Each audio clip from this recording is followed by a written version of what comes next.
I watched as the water rolled in, watched as my husband and neighbors pulled 6 people out of the storm. They lost 2. There were 8 people that we learned were in the water.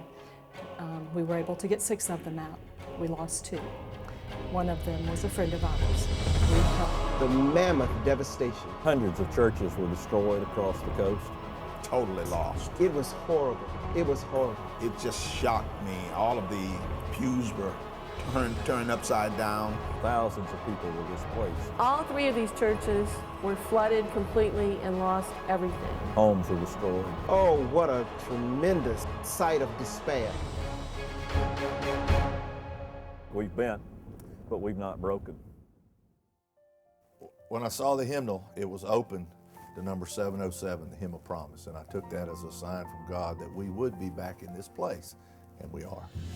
And there's that wonderful line in the 2nd stanza of the Hymn of Promise. In the dawn of every darkness, there's bringing hope to you and me. If God had already confirmed in me that it was going to be better, I knew that I had work to do. In a time of despair, something wonderful happened.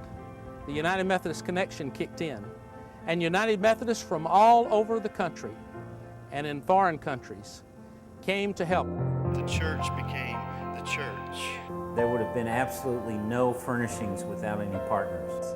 We are here because they were here. The many volunteers who have come to help us have cried with us, they've laughed with us, and they've lived with us.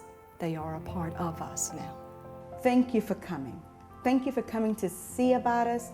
Thank you for staying with us. Hope comes through the connection. Really give them a great big hug and a big thank you for all the things that they've done for us.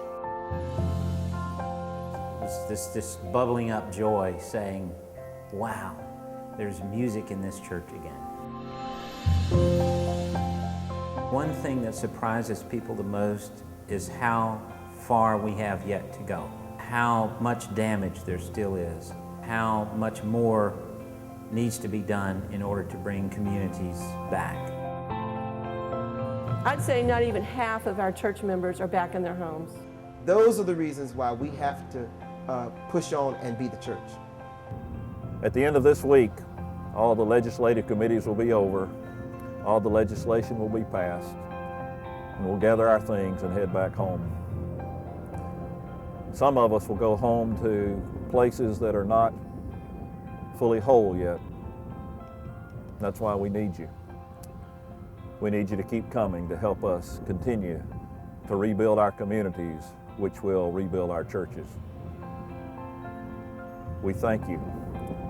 We thank you for what you've done, and we thank you for what we know you will continue to do.